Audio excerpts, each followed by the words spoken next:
I've tried to put out of my mind what happened. I couldn't believe that it actually happened. She both loves them and then hates them. This is a woman without a soul. They did what the mother said, and they didn't question what she wanted done.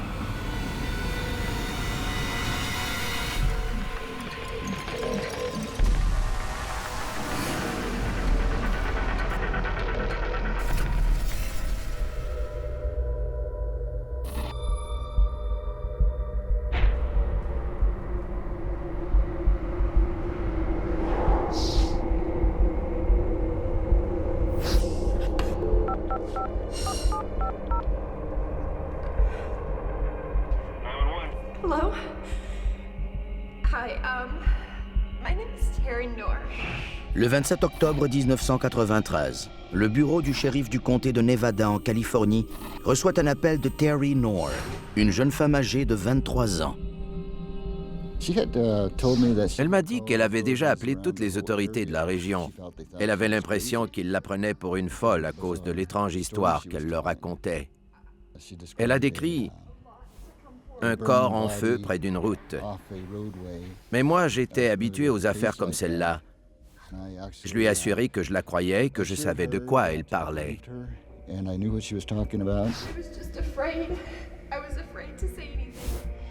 Mais le crime dont Terry parle ne date pas d'hier. Ce meurtre a eu lieu il y a près de 10 ans, tout près de là, dans le comté de Placer.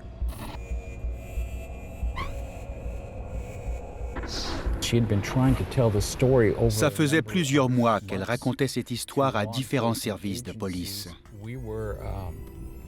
Nous étions très excités quand nous avons appris ces renseignements, car personne n'aurait su cela à moins d'avoir été sur les lieux du crime ou d'en connaître les auteurs. L'enquête a débuté 9 ans auparavant, après une sinistre découverte. Une femme a appelé au bureau à environ 4h30 du matin et a déclaré au répartiteur qu'il y avait un corps qui brûlait sur le bord de l'autoroute. Alors nous avons envoyé nos autopatrouilles. Le feu brûlait toujours et le corps d'une femme gisait à environ 8 mètres de l'autoroute. La majeure partie de son corps était brûlée. Ses vêtements avaient aussi brûlé. Les experts en criminalistique établissent qu'on a aspergé la victime d'essence.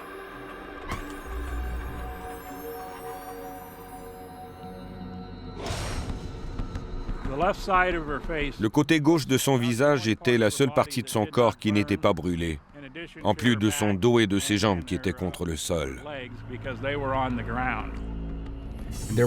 Il n'y avait absolument aucun moyen d'identifier ce corps. Aucun témoin ne s'est présenté à la police. Elle avait du ruban adhésif sur les joues, sur la bouche et sur les mains. Les policiers trouvent plusieurs articles personnels, dont des vêtements, des bijoux, ainsi que des ustensiles. Ils craignent aussi que la vie d'un enfant soit en danger. On a trouvé des couches sur les lieux du crime, ce qui était très surprenant. Il était possible qu'une jeune mère ait été kidnappée avec son enfant. Il s'agissait peut-être d'un tueur en série qui rôdait dans la région. Nous avons fouillé toute la région, mais nous n'avons pas trouvé d'enfant. Nous nous sommes donc longuement demandé quel était donc le lien entre le crime et les couches. Les enquêteurs avaient l'impression que quelqu'un s'était débarrassé de ce corps. Peut-être de la région métropolitaine de Sacramento ou de Reno. On conçoit un portrait robot de la victime, mais personne ne se présente au poste pour l'identifier. Le médecin légiste établit que la victime était toujours en vie lorsqu'on a mis feu à elle. On étiquette le corps comme étant Jane Doe, numéro 4858-84. Nous n'avons jamais classé cette affaire. Nous y revenions de temps en temps. Puis, Terry Knorr révèle que Jane Doe était en fait sa sœur Susan, âgée de 17 ans. Jusqu'à ce moment, je chassais un fantôme. J'avais finalement un nom. Et ça, c'était extrêmement important. Mais Terry Knorr fait d'autres révélations choc. Toute ma vie, j'ai essayé d'oublier ce qui s'était passé. J'ai peine à croire que c'est arrivé. Elle craint pour sa vie.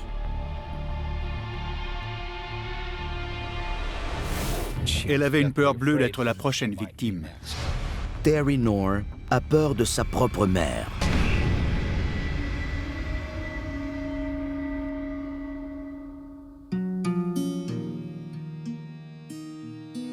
Teresa Cross Knorr naît à Sacramento, en Californie, en 1946. Ses parents se nomment Jim et Swanee Cross. Vers la fin des années 1950, on a diagnostiqué la maladie de Parkinson à Jim et il a perdu son emploi. Il a sombré dans une grave dépression.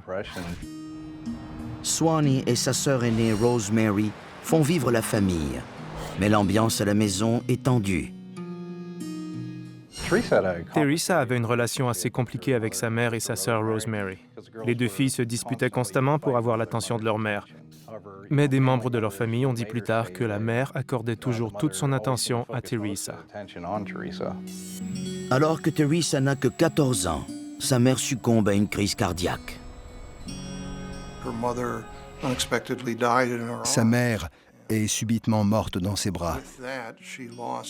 Elle venait de perdre la personne dont elle était le plus proche.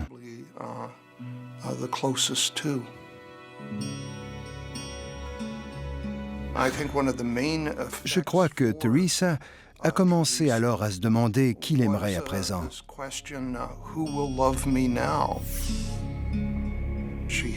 Elle a vécu un épisode dépressif majeur, ce qui témoigne d'une maladie mentale très grave. La perte de sa mère marque à jamais la personnalité de Teresa. Le début de l'adolescence est souvent le point d'origine du trouble de la personnalité limite, une maladie psychologique grave. Je crois que c'est à cette époque qu'a commencé ce genre de comportement qu'il a suivi durant toute sa vie. Un autre traumatisme l'attend.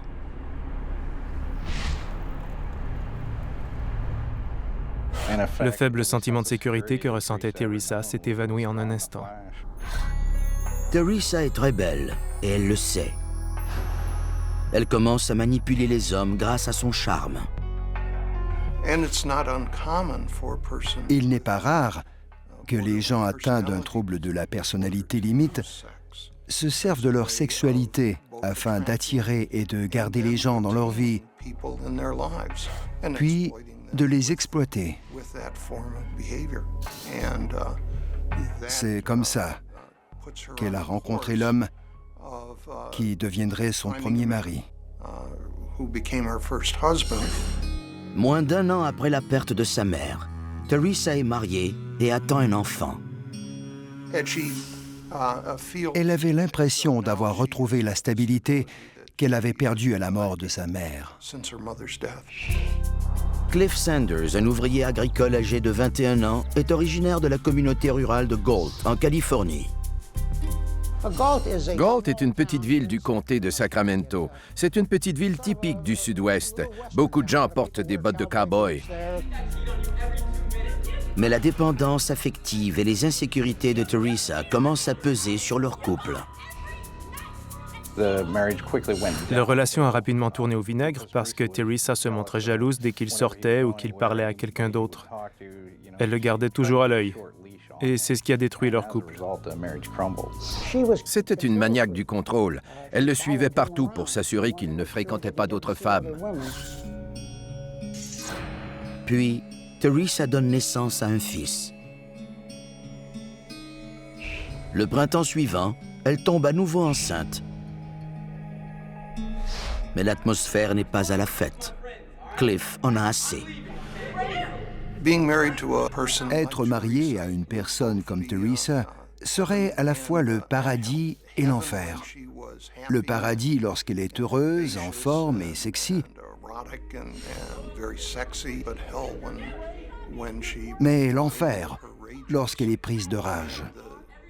Et le pire, c'est que vous ne savez pas ce qui déclenche sa colère. What would kick her off?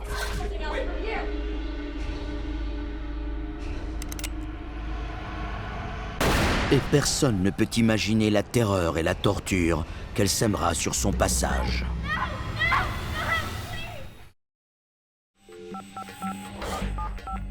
En octobre 1993, Terry Knorr révèle à la police californienne le terrible secret qui la hante depuis près de 10 ans.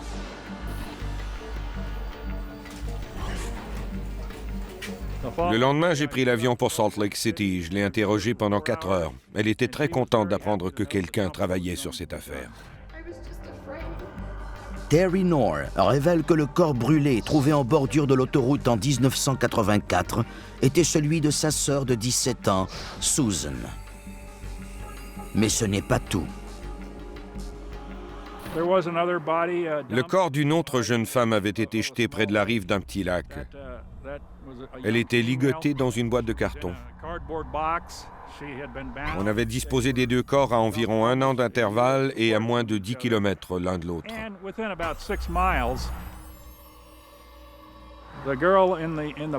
La jeune femme dans la boîte était ligotée avec plusieurs types de cordes. Mais même s'il est inhabituel de trouver 2 corps comme ceux-là si près l'un de l'autre, nous n'avions pas réussi à établir un lien entre eux. À l'époque, on ne parvient pas à identifier le corps. Mais Terry finit par avouer qu'il s'agissait de sa sœur Sheila, alors âgée de 20 ans. Elle avait une peur bleue d'être la prochaine victime.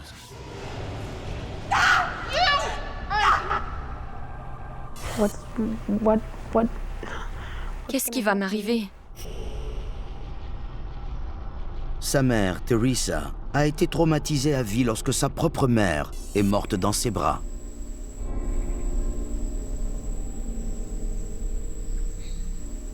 Le symptôme principal du trouble de la personnalité limite est la peur de l'abandon.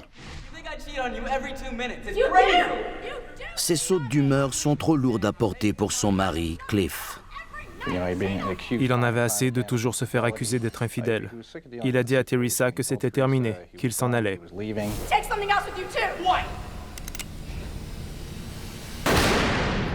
Il était très clair que c'était prémédité. Elle a enlevé le cran de sûreté, elle a armé le fusil et elle a visé.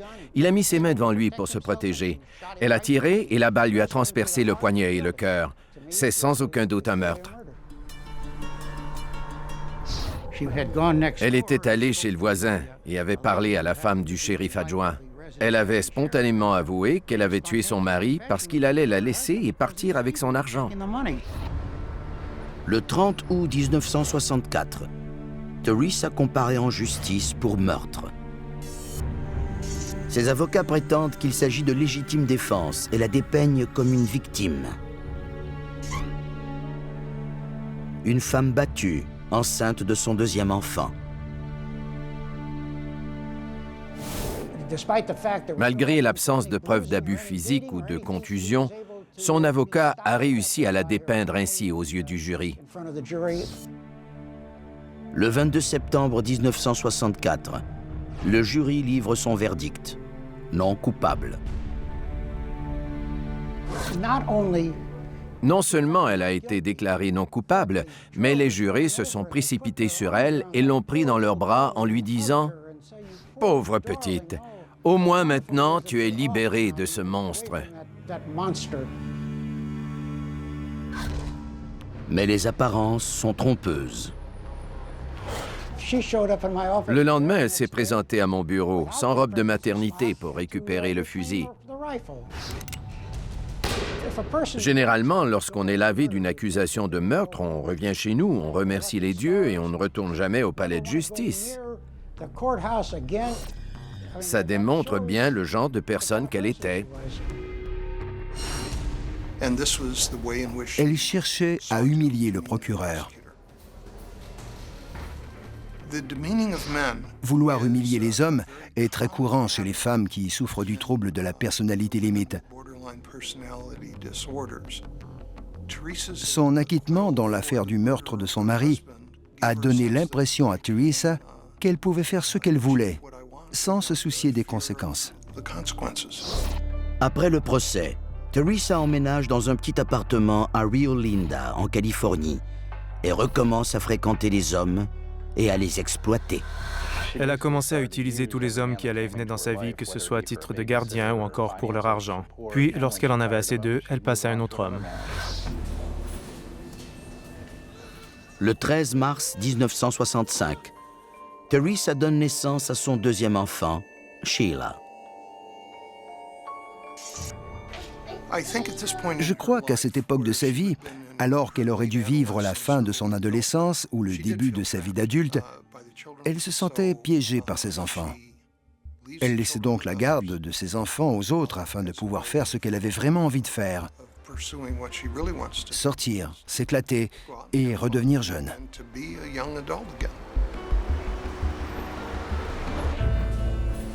Teresa tombe enceinte une troisième fois et se marie à nouveau, cette fois à Robert Knorr.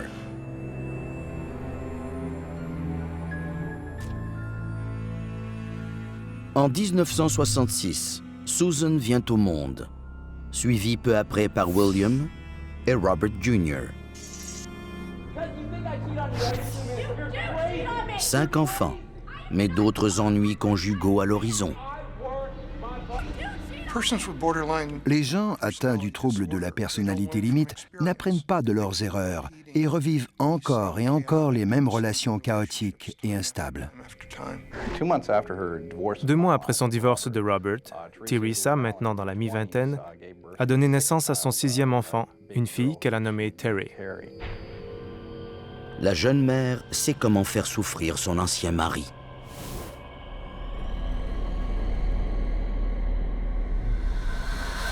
Malheureusement, à cette époque, il n'y avait aucune loi qui protégeait les droits des pères, et il n'a jamais revu ses enfants.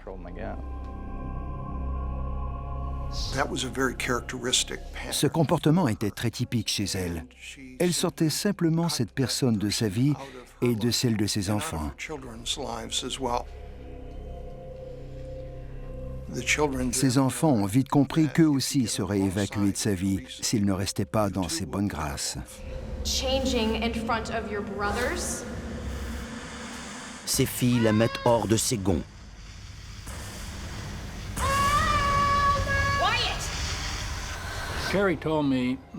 Terry m'a dit que sa mère n'aimait pas les femmes et qu'elle n'aimait pas ses filles parce que c'étaient des femmes. Sa beauté se fane et le pèse-personne ne ment jamais. Elle m'a déjà dit qu'elle avait l'impression que sa mère était de plus en plus jalouse de ses filles car elles étaient jeunes et belles. Terry révèle aux enquêteurs que lorsque sa mère a commencé à boire, la vie est devenue un véritable enfer. Elle leur lançait des couteaux à steak ou des ciseaux. Pour ses fils, la vie avait ses hauts et ses bas. Elle aimait ses 2 fils. Elle ne les maltraitait pas trop, selon Terry.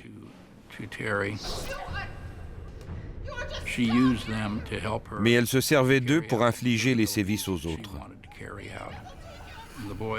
Dès leur plus jeune âge, elle leur a montré à faire tout ce qu'elle voulait. Alors c'est ce qu'ils faisaient. Quelle mère ferait ça? Les choses vont de mal en pis. Ce qui rend dangereux les gens qui ont une personnalité limite, c'est leur impulsivité, leur comportement imprévisible et leur prédisposition à la violence. Je crois que Teresa Knorr était véritablement une mauvaise personne. Elle ne montrait aucune empathie envers les membres de sa famille. C'est une femme sans âme.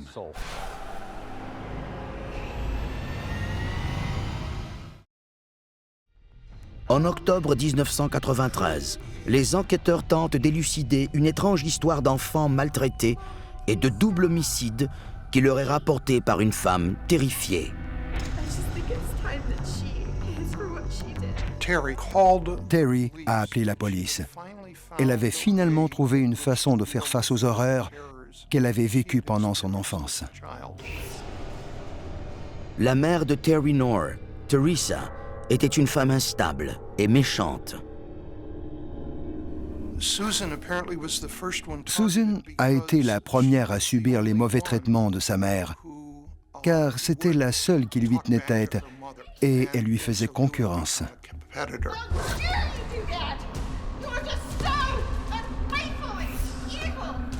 Sa consommation d'alcool ne fait qu'exacerber sa fureur.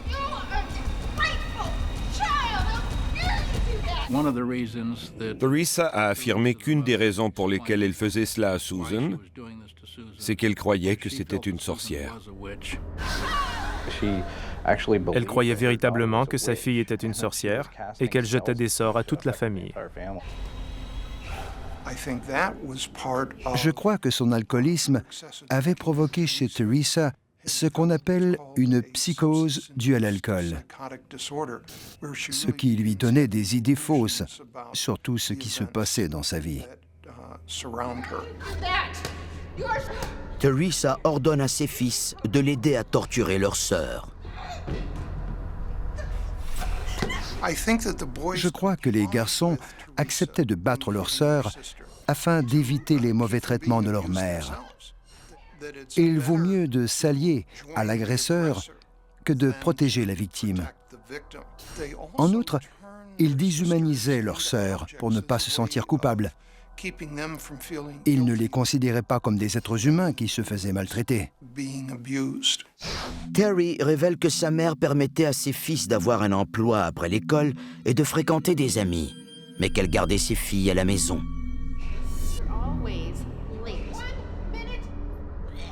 Ils ont été endoctrinés dans une famille complètement dysfonctionnelle, mais ce mode de vie était presque normal pour eux.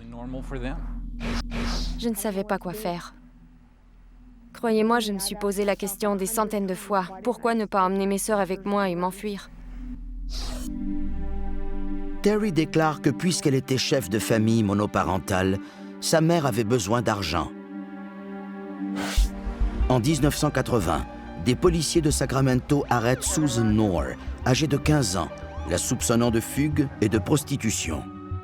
Elle les supplie de ne pas la ramener à la maison et leur parle des sévices qu'elle endure, mais sa mère se révèle être une excellente menteuse. À l'époque, les agences avaient tendance à croire davantage le parent que l'enfant.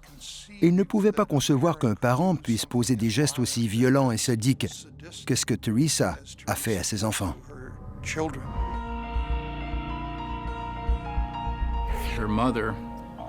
Sa mère a forcé Terry à dire aux autorités des services de protection de l'enfance que personne n'était maltraité à la maison, qu'il n'y avait aucun problème, et ils ont ramené Susan à la maison. La tentative d'évasion désespérée de Susan est une erreur fatale. Elle est maintenant prisonnière chez elle, gardée par ses frères.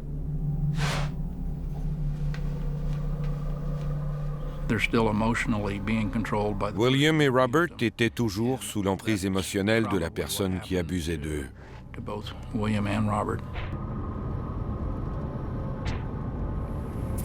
Voici le quartier adjacent au parc de maisons mobiles et aux immeubles d'appartements dans lesquels les Knorr vivaient à l'époque. Les sévices et les tourments continuent. Elle gave ses enfants de force. Elle leur raconte de terrifiantes histoires avant le coucher afin de les garder sous son emprise. Teresa croyait qu'elle était une bonne mère, mais elle était très violente envers eux, et en leur faisant voir ses deux visages, elle montrait aux enfants qu'elle pouvait aussi bien donner que reprendre son amour. En juin 1983, une dispute dérape. Susan a reçu un coup de feu dans la poitrine. La balle n'a pas touché d'organes vitaux. Terry m'a dit que sa mère avait mis Susan dans la baignoire et l'avait soignée afin qu'elle guérisse de cette blessure. Elle ordonne à Terry de l'aider à soigner sa sœur. La soudaine préoccupation de Teresa pour la santé de sa fille reflète bien son instabilité. Si Teresa a pu tirer une balle à Susan, puis se mettre à la soigner aussitôt après, c'est qu'elle était incapable de prévoir les conséquences de ses actes. Elle l'a gardée dans la baignoire pendant environ 1 mois, le temps de la soigner. Les enfants, traumatisés par des années de brutalité, ne disent rien à personne. Mais Teresa a aussi un autre visage. Elle vient en aide aux patients et aux personnes âgées dans les maisons de soins et les hôpitaux de la région. Les gens atteints d'un trouble de la personnalité limite sont capables de fonctionner correctement en société. Ils peuvent agir comme une bonne mère ou comme une bonne employée.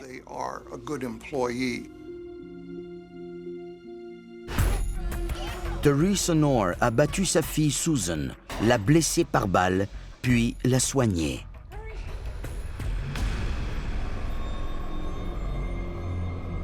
Mais la suite de l'histoire est tout simplement inimaginable.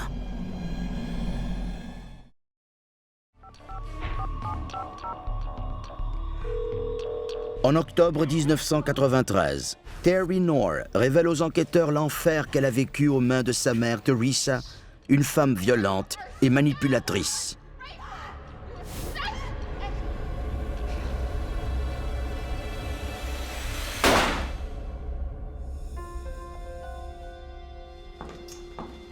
Teresa offre parfois des cadeaux, mais seulement à certains de ses enfants.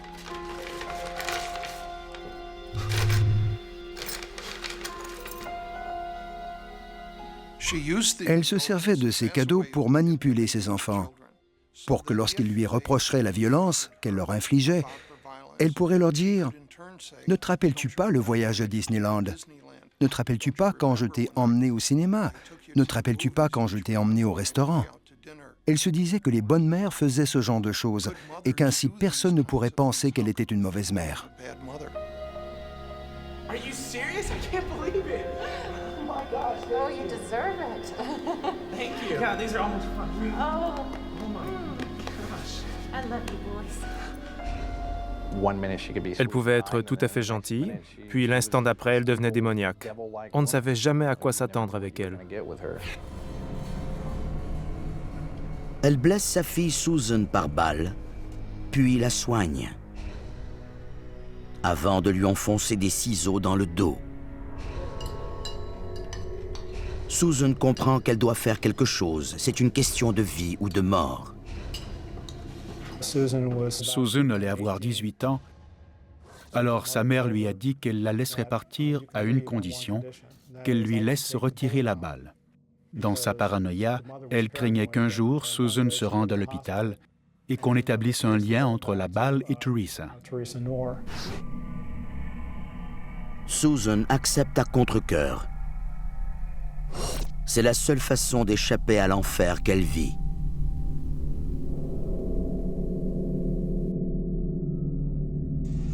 En juillet 1984, Teresa pratique une chirurgie maison afin de retirer la preuve de sa cruauté envers Susan.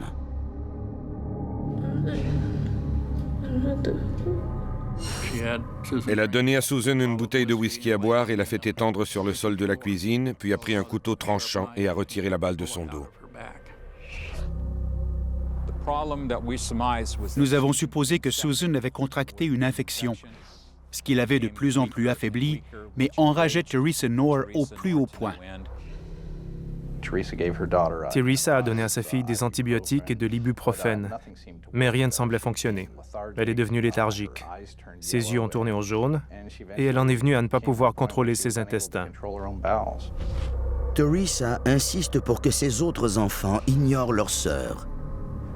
À ce moment-là, Susan portait des couches. Elle était allongée à même le sol, face contre terre ou sur le dos, et pour circuler dans la maison, on devait l'enjamber. Teresa en a assez. Un soir, Teresa a demandé à ses 2 fils, William et Robert, de s'emparer de Susan. qui gisait par terre.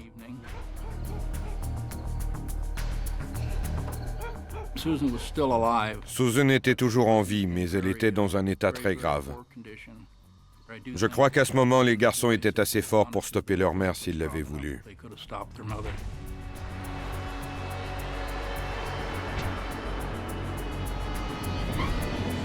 La famille est partie en voiture pour la région montagneuse de Lake Tahoe. Elle n'était pas consciente, mais elle respirait toujours. Ils l'ont déposée encore tout habillée en bordure de la route, avec tous ses effets personnels.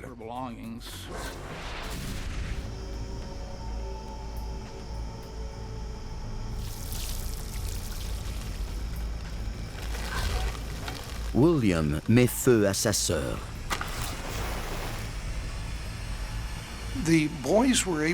Les garçons se sont rendus jusqu'à participer à l'immolation de Susan parce qu'ils s'étaient désensibilisés à la violence.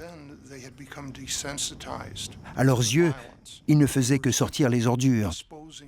Ils ne brûlaient pas un être humain. Teresa avait apporté tous ses effets personnels dans 2 sacs à ordures. Mais pourquoi diable une mère élèverait-elle une fille pendant 17 ans pour ensuite la brûler?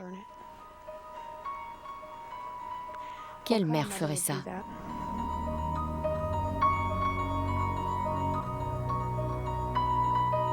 Dans sa déclaration à la police, Terry Knorr affirme qu'elle souhaitait que la violence cesse, au moins pendant un moment.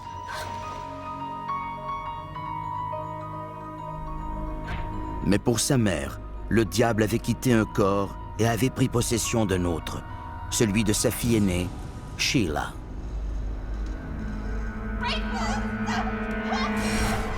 Encore une fois, William et Robert sont forcés d'aider leur mère à battre et torturer leur sœur.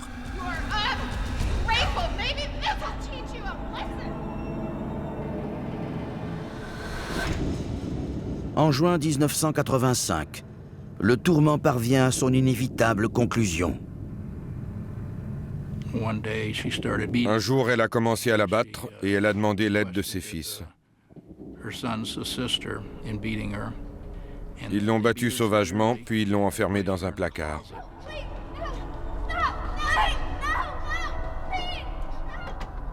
Elle ordonne à ses fils de ne jamais ouvrir la porte. Elle était confinée à un placard de 40 par 60 cm tout ou plus, avec des tablettes. Elle n'avait même pas de place pour s'agenouiller, pour s'asseoir ou pour se reposer.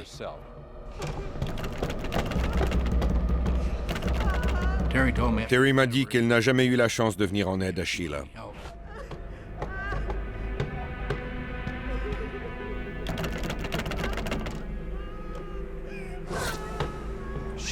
Elle criait, pleurait et appelait à l'aide pendant tout ce temps, mais il ne faisait qu'augmenter le volume de la télévision.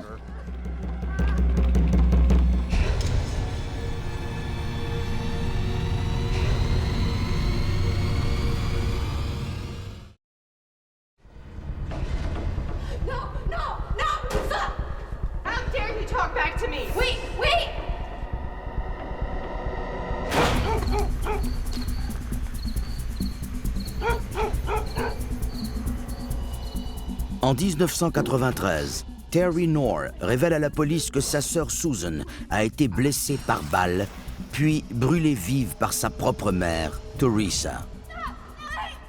Teresa a aussi enfermé sa fille aînée Sheila dans un minuscule placard.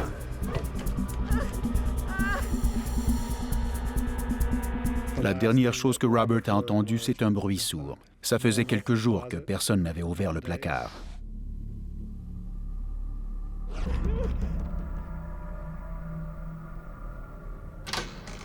L'odeur pestilentielle devient un problème. Sous les ordres de sa mère, William rapporte à la maison une grosse boîte du cinéma où il travaille. Puis, la famille est partie une seconde fois pour Lake Tahoe. Il jette le corps de Sheila en bordure de l'autoroute. À quelques kilomètres de l'endroit où ils se sont débarrassés du corps de Susan l'année précédente.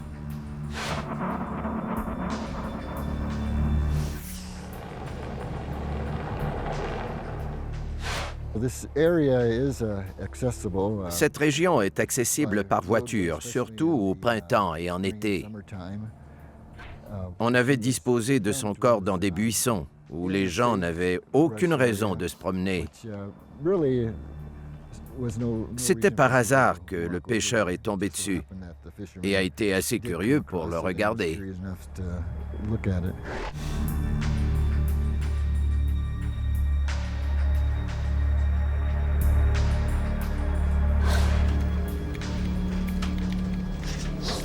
Les enquêteurs ne font pas le lien entre les deux meurtres.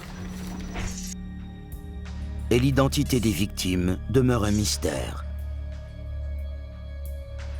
Jusqu'à ce que Terry Knorr se présente au poste de police 9 ans plus tard. Terry avait repris une vie normale.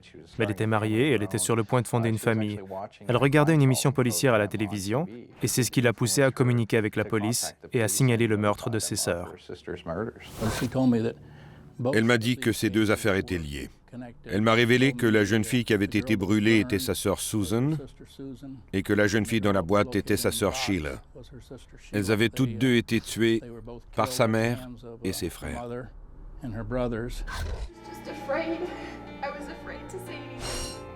Les enquêteurs sont enfin en mesure d'identifier les victimes.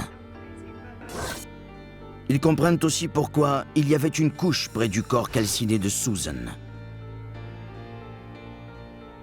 Les sévices physiques et la maladie l'avaient rendue incontinente. Après ces deux meurtres, la panique s'empare de Teresa.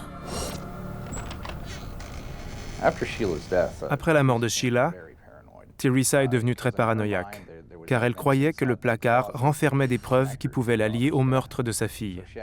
Elle a donc ordonné à Terry d'asperger toute la maison d'essence, puis d'y mettre le feu.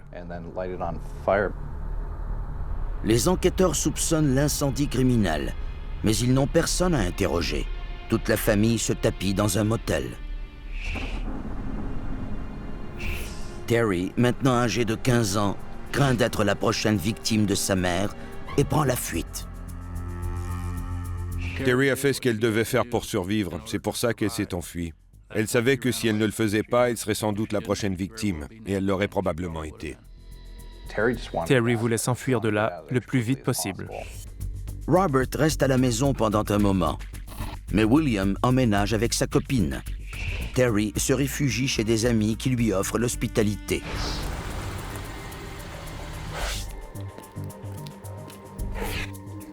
Près de 10 ans plus tard, les enquêteurs rouvrent les deux affaires, mais ils doivent maintenant prouver les terribles allégations de Terry. Ils commencent avec le cas de Susan. L'enquête de ce crime était terriblement frustrante, car nous n'avions aucune preuve tangible de l'existence de Susan Knorr. Pas d'album photo, pas de journal intime, rien qui avait appartenu à Susan. Je crois que Teresa voulait se débarrasser de Susan et de tous ses effets personnels pour ne pas qu'il reste de preuves chez elle. Les écoles ont joué un rôle important dans l'enquête. Nous n'avions aucune photo de Susan, alors nous avons consulté l'album souvenir de sa dernière année à l'école. J'ai finalement trouvé une photo de Susan, et c'est la seule photo de son enfance qui nous soit jamais parvenue.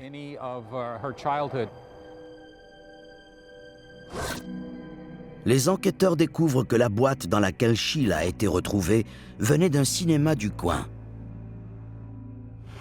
Les dossiers d'employés contiennent un nom qu'ils connaissent bien, William Knorr. Nous nous sommes rendus au laboratoire médico-légal de Sacramento, au département de la justice, où on a analysé la boîte et relevé les empreintes de William et de Robert Knorr. Nous avons ainsi pu établir que les deux frères avaient été sur les lieux du crime. Les autorités ont maintenant un motif pour arrêter Teresa, Robert et William. Nous avons découvert que William vivait dans la région et nous l'avons arrêté. Nous avons aussi appris que Robert était en prison dans l'État du Nevada pour un autre meurtre qu'il avait commis. Nos agents s'y sont rendus en avion avec en main un mandat d'arrestation et ils l'ont ramené en Californie. William nie d'abord avoir été mêlé à la mort de ses sœurs. Après lui avoir déballé tout ce que nous savions sur l'affaire, il a finalement admis son implication dans ces deux crimes.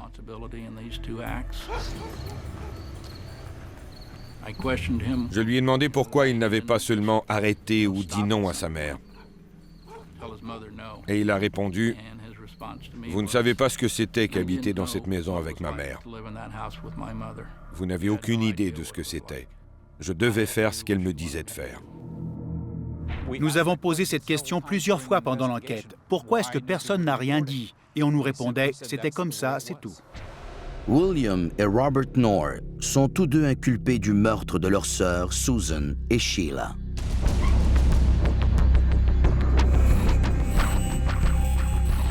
Les enquêteurs partent ensuite pour Salt Lake City, en Utah, où Teresa vit maintenant sous son nom de jeune fille et où elle donne des soins à domicile à une dame âgée.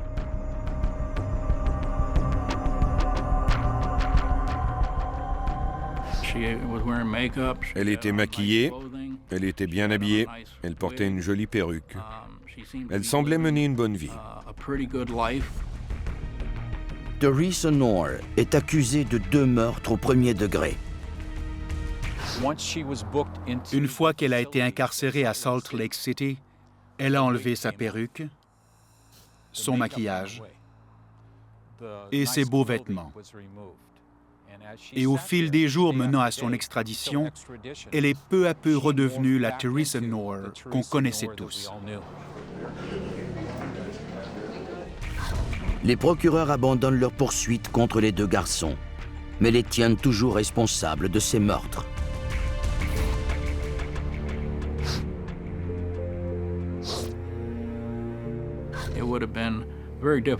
Il aurait été très difficile de trouver un jury qui les aurait déclarés coupables, compte tenu des sévices qu'eux et leurs sœurs avaient subis.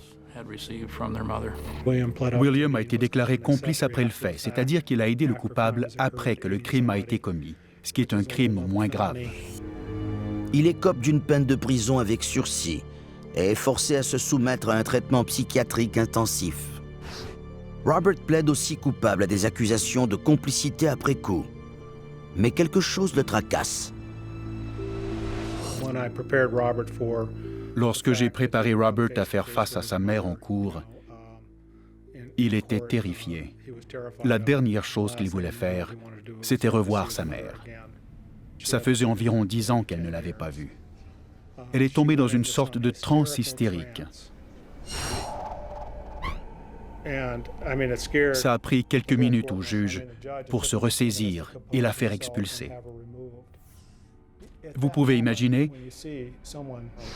que ce soit le diable ou seulement une maladie mentale, c'était quand même le mal en personne. Robert a écopé de 3 ans à purger en même temps que sa sentence au Nevada, pas de temps additionnel. Robert avait dit qu'il avait grandi dans un asile de fous, mais aucun de nous n'avait compris que c'était véritablement un asile de fous. Les enquêteurs croient que les jeunes filles auraient pu être sauvées. J'ai l'impression qu'au moment où les meurtres ont été commis, ils étaient assez forts pour l'arrêter et ainsi ne pas être impliqués.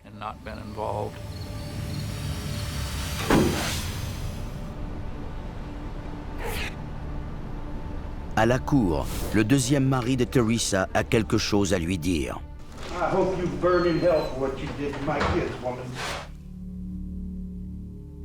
Le 17 octobre 1995, Teresa Knorr plaide coupable aux accusations de meurtre de Susan, 17 ans, et de Sheila, 20 ans. Le procureur s'appuie sur les braves déclarations de Terry. Mais on épargne à celle-ci le choc d'avoir à faire face à sa mère.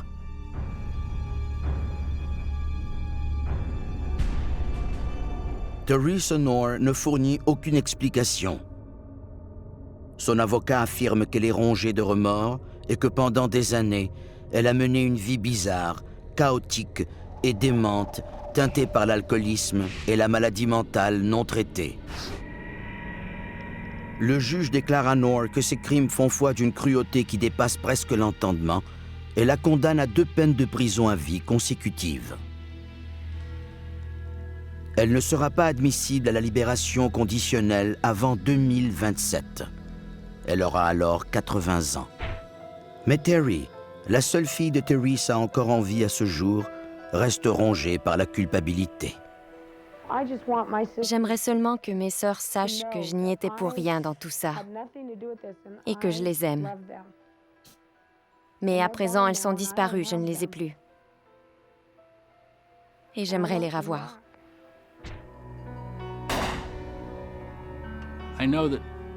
Je sais que Terry nourrit beaucoup de haine envers sa mère pour ce qu'elle a fait. Je vais vous lire ce qu'elle a écrit. Je crois que ma mère a toujours tenté de justifier sa haine envers ses filles. Je ne crois pas qu'elle comprenait pourquoi elle nous détestait à ce point. Je sais seulement qu'elle nous haïssait. Et j'essaierai toujours de comprendre la douleur qu'elle ressentait à l'intérieur qui la poussait à traiter ses filles aussi cruellement. Elle nous battait sans merci pour des choses que nous n'avions pas faites. Comment pouvait-elle justifier ce qu'elle faisait?